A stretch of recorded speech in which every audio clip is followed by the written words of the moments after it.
দেশবাসীকে এক অনন্য উদ্যোগের সাক্ষী রাখতে চলেছে সাংস্কৃতিক জগৎ। আগামী 13 ও 14 ডিসেম্বর হায়দ্রাবাদে অনুষ্ঠিত হতে চলেছে অষ্টম বর্ষের উস্তাদ বড়ে গুলাম আলী খান ন্যাশনাল ফেস্টিভ্যাল 2025। আর এবারের এই অনুষ্ঠানে থাকছে এক নয়া চমক। এই অনুষ্ঠান কেবল সঙ্গীত আর নাচের উৎসবে সীমাবদ্ধ নয়, বরং এক সামাজিক উদ্যোগের প্রতিফলন হয়ে উঠেছে। এবারের উৎসবের মূল আকর্ষণ হলেন অভিনেত্রী তথা নৃত্যশিল্পী ঋতুপর্ণা সেনগুপ্ত এবং বিখ্যাত সঙ্গীত স্রষ্টা গ্র্যামি জুরি সদস্য পণ্ডিত প্রদ্যুৎ মুখোপাধ্যায়। এই সমগ্র অনুষ্ঠানের অন্তরালে রয়েছে এক অনন্য উদ্যোগ, যে উদ্যোগের মূল বিষয় হলো অটিজম। এই উৎসবের সমস্ত আয় অটিজম আশ্রমের শিশুদের কল্যাণে ব্যবহৃত হবে। সঙ্গীতাঞ্জলি ফাউন্ডেশন এই উৎসবের মাধ্যমে শাস্ত্রীয়, লোকনৃত্য, ফিউশন ও সুফি সহ নানা শিল্প ঘরানাকে উদযাপন করে।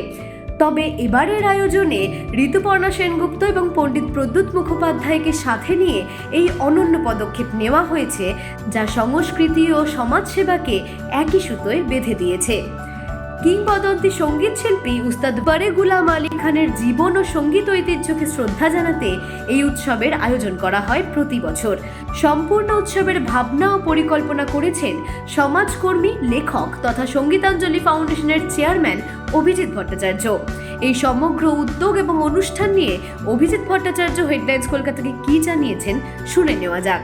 হ্যাঁ, বড়ে গুলাম আলী খান ফেস্টিভ্যাল এই জন্য করা হচ্ছে কি, এখানে বড়ে গুলাম আলী খান সাহেব হলো ওনার মাজার হায়দ্রাবাদে দায়রা মীর মমিন বলে জায়গা, চারমিনারের কাছে, ওখানে ওনার গ্রেভটা, ওনার সমাধিটা আছে। তা এত বড় একটা লেজেন্ড, তো ওর নামে আমরা একটা প্রোগ্রাম ইনস্টিটিউট করার আমাদের একটা খুব প্রচেষ্টা ছিল। তাই আমরা স্টার্ট করেছি 7 বছর আগে। এটা আমাদের 8th year Bade Ghulam Ustad Bade Ghulam Ali Khan national festival of music and dance. And আপনারা জেনে খুব খুশি হবেন যে এটা খুব একটা সাকসেসফুল ফেস্টিভ্যাল হয়ে গেছে এখন ইন্ডিয়াতে, one of the top ranking festival. And আমাদের অনেক ফোন আসে, লোকরা পার্টিসিপেট করতে চায়, কিন্তু আমাদের অনেক কনস্ট্রেন্টসও আছে। ওর জন্য তবুও আমরা চেষ্টা করি যত ইউথ আর ইয়াং আর্টিস্ট যারা আছে ওদেরকে কিছু প্ল্যাটফর্ম দিতে পারি। তো এইটাই আমাদের একটা ভেরি হাম্বল আমাদের এফর্টস। আর আমার সাথে আছে পণ্ডিত প্রদ্যুৎ মুখার্জি, যে Grammy jury Los Angeles chapter, very profound musician. তো আমি আর প্রদ্যুৎ মিলে হলো আমরা এটাকে কিউরেট করছি। অ্যান্ড আমরা অনেক কিছু এর গভীরভাবে চিন্তা করেছি এই ব্যাপারটাতে, এই ফেস্টিভ্যালটাকে কেমনে আমরা আগে নিয়ে যেতে পারি। আর এটা হলো আমরা এবার ভাবলাম এই ফেস্টিভ্যাল 8th সিজন ভাবলাম একটু নতুনত্ব কিছু আনা যায় এর মধ্যে। তাই ঋতুপর্ণাকে আমরা কন্ট্যাক্ট করলো, প্রদ্যুৎ করলো, আমরা কথা বললাম। তো we are very grateful that Rituparna is agreed to perform for us. আর আমরা চাচ্ছি যে দ্য এলিমেন্ট অফ নিউনেস অ্যান্ড নভেলটি, এই এলিমেন্টটা আমরা এই ফেস্টিভ্যালে আমরা রাখতে চাই। আশা করি সবার ভালো লাগবে। হ্যাঁ, আমাদের খুব ইচ্ছা আছে যে আমরা অলরেডি ওয়ার্কআউট করছি আমি আর প্রদ্যুৎ মিলে, যে আমরা এটাকে কলকাতায় নিয়ে আসবো। বড়ে গুলাম আলী খান ন্যাশনাল ফেস্টিভ্যাল এটা একটা বিরাট ব্র্যান্ড হয়ে গেছে। আমরা কলকাতায় করব খুব শিগগিরই, আর দিল্লিতেও আমরা প্ল্যান করছি, যাতে মানে এটা বেনিফিট করে, এটা প্ল্যাটফর্ম দেয়, অনেক বেশি আর্টিস্টকে আমরা ইনভলভ করতে পারবো। এটাই আমাদের প্রচেষ্টা হবে। মূল্য সাফল্য বলতে যে এতদিন এই 8 বছরে আমরা করছি, খুব ভালো রেসপন্স পেয়েছি। আর্টিস্টরা হলো একটা প্ল্যাটফর্ম পাচ্ছে, আর হলো এটার অনেক সুখ্যাতি হয়েছে। আমাদের department of language and culture, government of তেলেঙ্গানার সাথে আমরা করেছি, ওরাও খুব প্রেজ করেছে আমাদের এফর্টটা। আর এই যে সোশ্যাল কজ আমরা করি, এই অটিজমের জন্য করছি, এটাও লোকেরা খুব ভালোভাবে নিয়েছে। এইটাতে আমরা একটা এনকারেজমেন্ট পাই যে ফেস্টিভ্যালের সাফল্য তো বলতে যে লোকদের কাছে আমরা রিচ আউট করতে পারছি। আজকে খালি আমরা হায়দ্রাবাদের ক্রাউডকে আমরা অ্যাড্রেস করছি না, আমরা অ্যাড্রেস করছি পুরো ন্যাশনাল ইন্টারন্যাশনাল ক্রাউড।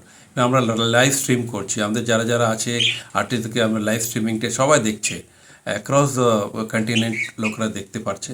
এইটা একটা আমাদের বিরাট একটা সাফল্য ভাবি আমরা, যে আমরা রিচ করতে পারছি। আর এই যে প্ল্যাটফর্মটা যে যা এরকম একটা প্ল্যাটফর্ম বানিয়ে দিলাম যে করে কোনো পেরো না, এদেরও একটা ভালো একটা প্রোফাইল হয়ে যাচ্ছে যারা আর্টিস্ট আমাদের ফেস্টিভ্যালে পার্টিসিপেট করছে। তো আমরা ওটাতে we keep no stone unturned, মানে চেষ্টা করি যে সব কিছু ভালোভাবে সুস্থভাবে হয়, আর ওরা একটা ভালো একটা অ্যাটমসফিয়ার পায়, গান বাজনার একটা অ্যাটমসফিয়ার, ওটা আমরা চেষ্টা করি। আর এটা আমার হাম্বল এফার্ট। হ্যাঁ, ভবিষ্যতে তো অনেক আমরা আমাদের এটাকে স্কেল আপ করার আমাদের খুব এফার্টস আছে। আর কেন না, আমরা তো চাই যে প্রত্যেকবার ওই ওই কী বলে ক্লিশেড যেন না হয় আর কি, লোকেরা প্রত্যেকবার কিছু একটা নতুনত্ব পায়, একটা নভেলটি পায় এর মধ্যে। তো এই চেষ্টাটা তো সবসময় থাকবে। আর আমরা ইন্ডিয়ান ক্লাসিক্যাল মিউজিকটা একটা বিরাট ভাণ্ডার, আর ডান্সটা একটা বিরাট ভাণ্ডার। তো আমরা মানে আমাদের একটা অর্গানাইজেশনের উপরে এটার কোনো পসিবিলিটি নাই, কিন্তু আমরা চেষ্টা করে যাচ্ছি যতখানি আমরা পারি। অ্যান্ড ওইটা একটা বিরাট একটা আমাদের স্কেলের হবে কি, নেক্সট টাইম হয়তো আমরা 3 দিনের জায়গায় 4 দিন করব, কিংবা 7 দিন করব, ডিপেন্ড করে, কিংবা বছরে 3-4 বার করব, অন্য স্টেটসে করব। তো এই অন্য স্টেটে গিয়ে ওদের আর্টিস্টকে প্ল্যাটফর্ম দেবো, ওদের আর্টিস্টকে প্রমোট করব। আর যদি আমরা ভালো সুযোগ পাই, তো আমরা হলো বিদেশেও নিয়ে যাবো এই প্ল্যাটফর্মটাকে। তো এইটাই আমাদের একটা অ্যাসপিরেশন। অ্যান্ড এটা পসিবল হবে যদি সবার থেকে সাপোর্ট পাই, সবার আশীর্বাদ, সবার শুভেচ্ছা, তাহলেই আমরা এটা পারবো করতে। সব মিলিয়ে বলা যায় আগামী 13 ও 14 ডিসেম্বর হায়দ্রাবাদে এই অনুষ্ঠান যে শুধু দর্শকদের মুগ্ধ করবে তাই নয়, সাথে অটিজম আক্রান্ত শিশুদের জীবনেও এক নতুন আলো নিয়ে আসবে।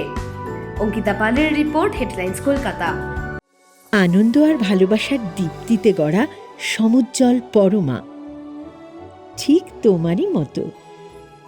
শ্যাম সুন্দর কোম্পানি জুয়েলার্স, আগরতলা, উদয়পুর, ধর্মনগর, কলকাতা।